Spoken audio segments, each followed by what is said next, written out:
Hey, welcome to 11.2 in the app LOOC. Today we're going to be looking at further modifications of the maps demo. What you're looking at on your screen right here is a zoomed in view of the coordinates for Green Bay. Basically, I got these coordinates offline, so I don't know how exactly accurate they are, but it looks like somewhere downtown. And I've basically managed to get this working. So if we zoom out, we'll eventually see, you can see the Fox River there. And there's the bay. And then now, again, there's Door County. And you can tell it's working. It's just sort of upside down. If we hit animate to location, it brings us back down to that central spot, and that's essentially what we want to do.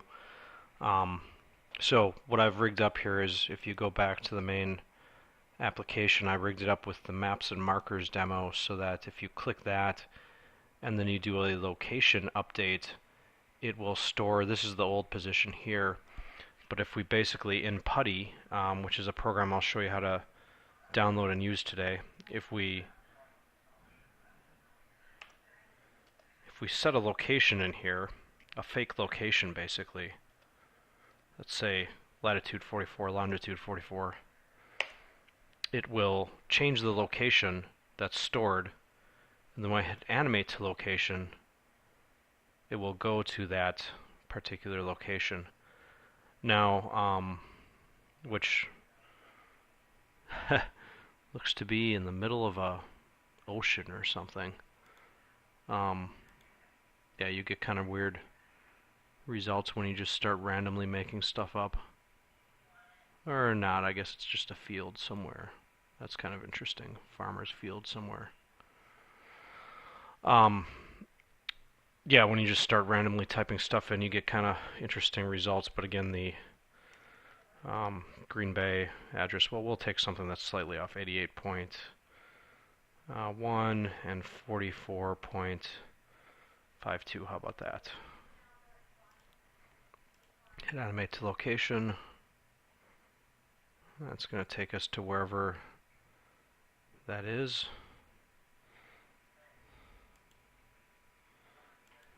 It's kind of fun to see randomly where it takes us. I have no idea where this is. This is, I'd assume, somewhere in Wisconsin, obviously, with the results I put in. That looks like the airport there. And there again is the bay. So yeah, this is somewhere closer to the west side, I guess. But anyway, that's essentially how that works. This is just a simple Putty application, so you'll need to download that. This is available online.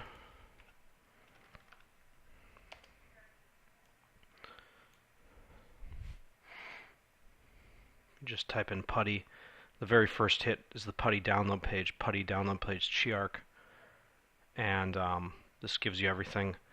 You pretty much might as well get the complete putty.exe, which gives you the telnet application as well as SCP and SFTP client and everything like that. So it's pretty much what you want. And then launching that, I'm just going to close this so I can relaunch it. Launching that is pretty painless. You just type in Putty. I made myself a little shortcut here to localhost, which is what you need. You need localhost, and you need 555.4 as your port. If you have an emulator running, that will connect you right to the emulator. See, here we go. It's giving me OK, Android console, and then you do your geofix commands here. 8844. Oops. had that once before. It doesn't work the first time, seemingly, but it should work the second time. And now we're going to a different location, negative 8844.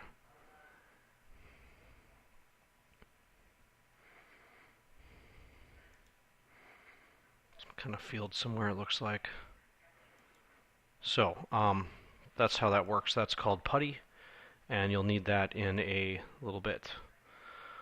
So here's what we're going to do. We're going to go through the Simple Map demo and talk about the changes that needed to be made to get this to happen. First off, you're going to want to go to samplemapactivity.cs. You're going to want to create these fields. I'm planning on using later, so you might as well add them. Not a big deal if you don't, I suppose. But you'll want to add location, current location, location manager, underscore location manager, text view underscore location text, text view underscore address text, instead string location provider. So this is going to represent our current location that we got from GPS. This is going to represent the location manager itself, and this is just some text fields that I'll use later eventually to enter in the text address, for example, and the location text. You're also going to want to include a few extra things at the top of Simple Map Demo. I think I included system.text, collections generic, xml.link, system.link, and then of course, very importantly, you need to add Android.locations. Android.locations is what will make this all possible. Next, we changed I've got onLocation changed here too. I'll get back to that, but I want to show the changes I made first in onCreate. In onCreate, I essentially call this thing called setup map if needed, and initialize location manager. Initialize location manager is going to start everything out for us, and setup map if needed is going to set up the current map. So initialize location manager looks like the following. Here it is, initialize location manager. We should say here location manager equals left paren location manager, right paren, get system service location service. Here we're creating a criteria. This is the criteria for the location service. This is going to cause the GPS manager to basically create events that respond to a certain criteria. And the criteria for the location service in this case is going to be that a fine change happened in the accuracy of the GPS device. So we say criteria for location service equals new criteria, accuracy equals accuracy dot fine. Now there's a bunch of application or acceptable location providers that can be used by any location manager. So we say acceptable location managers equals location manager.getProviders. That gives us a list of all of our location providers and sets up our location provider, and then we're all set to go.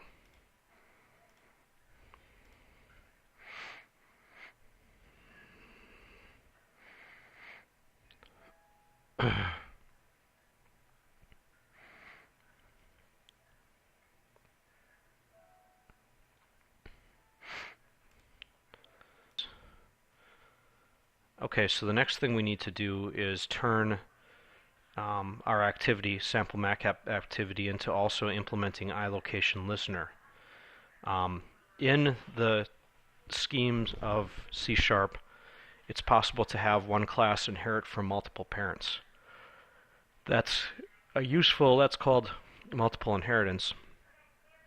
It's a useful thing in the case of Android app development, because in this case we want the sample map activity to not only be an activity but to also be able to listen for locations. Specifically, the locations we're going to add, or the events we're going to add, and the functions we're going to add are going to be called onStatusChanged, which takes a provider, a status, and extras, onProviderEnabled, onProviderDisabled, and onLocationChanged. So add iLocation listener, then add these three functions. I'm going to go ahead and explain what happens inside of onLocationChanged. This is an important function. This function gets executed anytime the location is changed.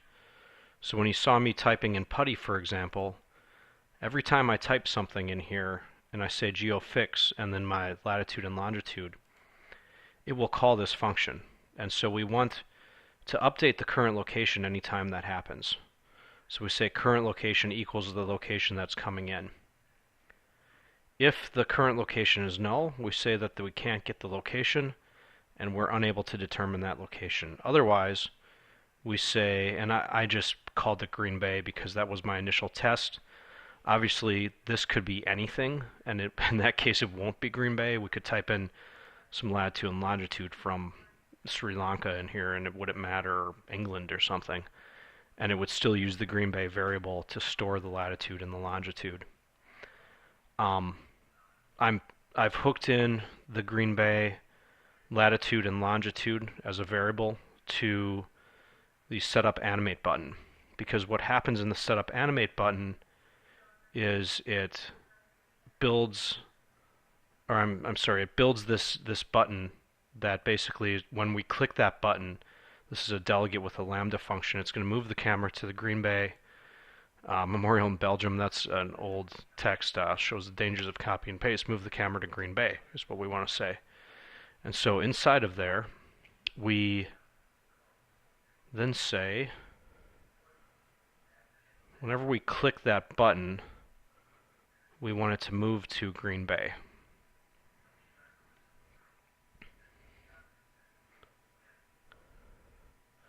So we say builder.target Green Bay. And that's going to be, this is our zoom amount, this is our bearing, this is our tilt. You can change all of those at will. And so that's going to move it to Green Bay when we click on that button. Other things that have changed in here.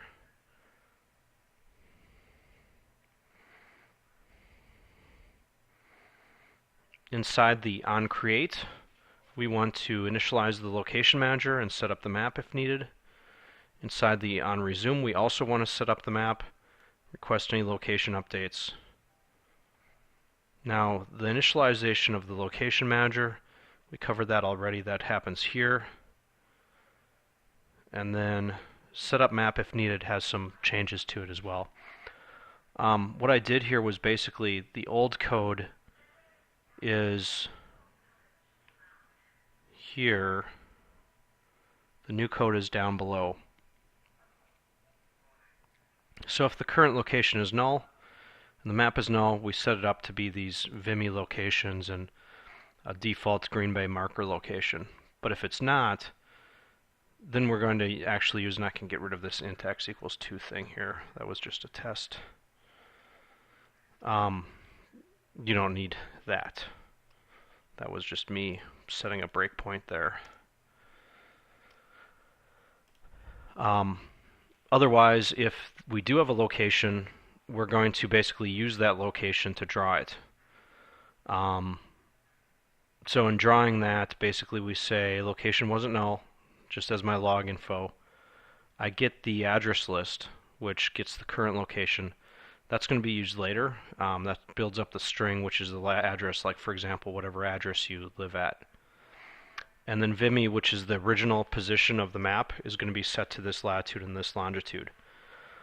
In practice, if you're working with an emulator, you're not going to have this stuff set up initially because you didn't have time yet to type it into PuTTY to set the location up. You're going to just basically have the default Vimy location set, which was the thing that they gave us, just some spot in Belgium or something like that. And so that's fine. All that you really need to be able to do with this little tutorial today is be able to type into PuTTY the geofix locations and see that it actually updates them. And then my other marker is Green Bay, and I do a camera update. Otherwise, I do the same stuff as before. You'll notice that this is probably as good of a time as any to tell you about the breakpoints I've got set, you'll notice that I've got a bunch of little little red buttons appearing to the left of my lines here. It's because I'm clicking on these things, and that's a very useful tool as you create apps. What you can do is you can then say run, and well, I'm currently debugging, so I'm going to say run, start debugging, deploy that to device. That will go ahead and launch it. Install application on device.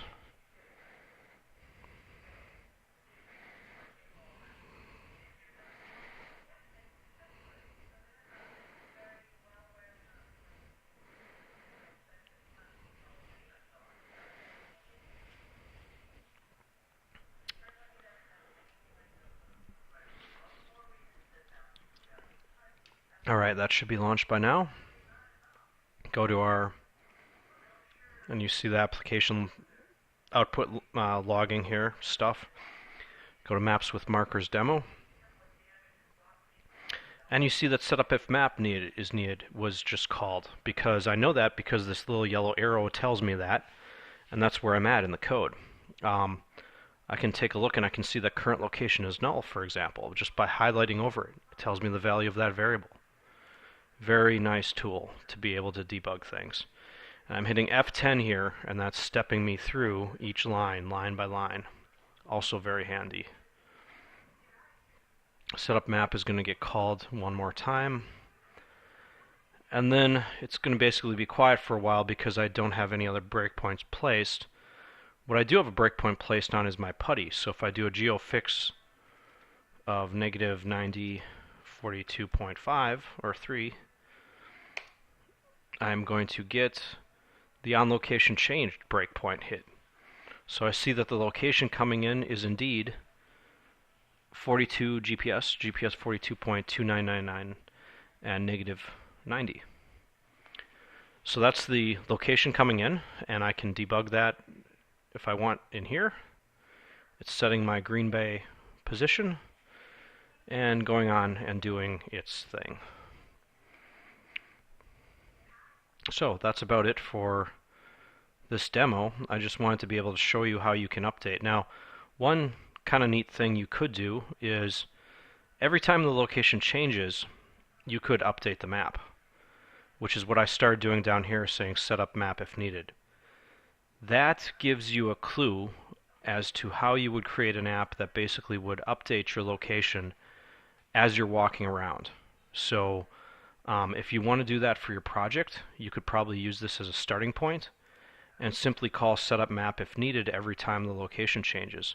Or perhaps you might find that that happens too often in that case with fine-grained GPS coordinates. So you might want to do it every certain number of seconds instead. In that case, you would just implement some timers.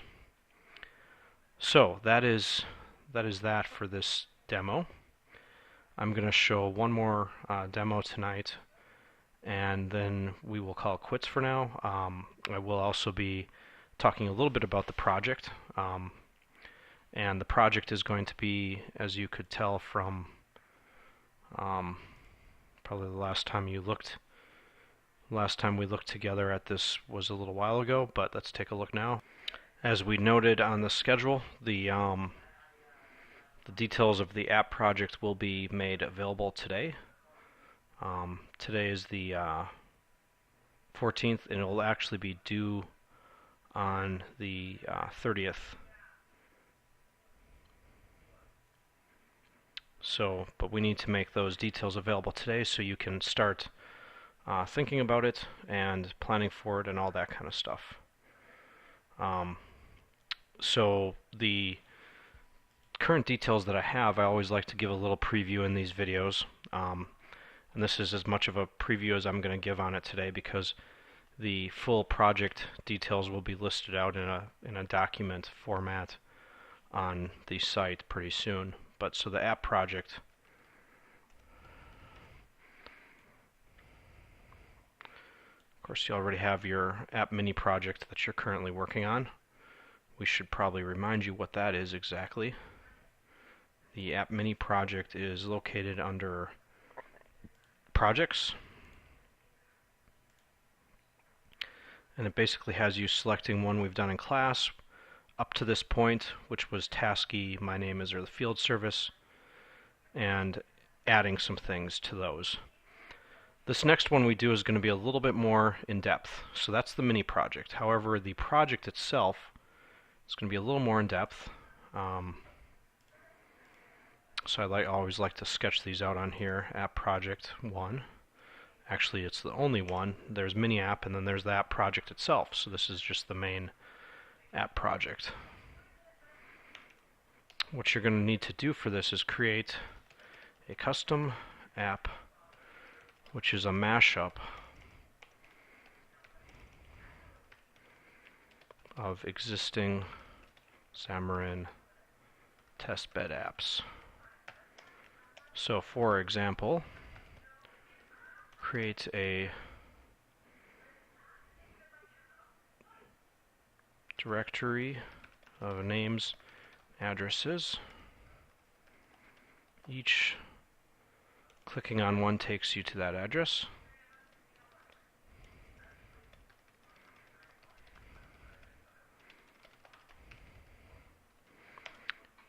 This is a mashup of the directory, employee directory, which is available on Xamarin.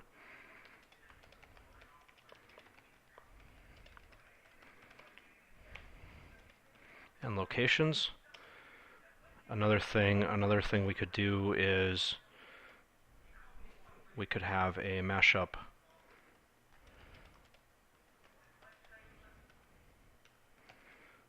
which ties in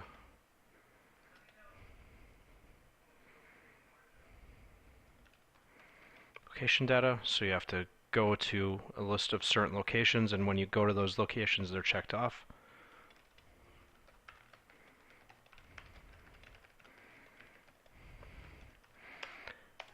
There could also be a variety of other ones that you pick from. These are probably the most simple to think about right now. If you go to your Xamarin homepage, to do that you go up to where is it again? The welcome screen is what I want. You just go up to View Welcome Page. Anyway, we're going to be talking about the C# T-shirt store app today, so that could be another mashup, a store app of some sort. There's Tasky. Here's the employee directory. Field service app, a full-fledged one. A step counter. Any of these apps really on here would be fair game.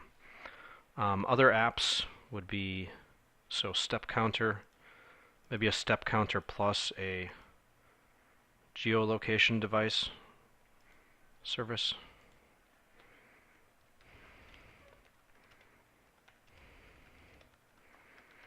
Something like that.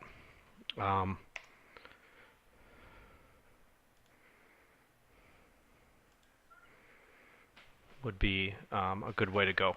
So basically, you are to take these existing apps from Xamarin and sort of modify them to your liking. There's a whole bunch of them, and I'll create a link for this, but here's a whole bunch of sample applications. There's a clock, there's a background location demo, there's Tasky, there's a calculator, a tip calculator. You could attach a tip calculator plus a task list, for example. The key point is just to take some of these and modify them to your liking. Next week we'll be talking about OpenGL on these and about a few other things.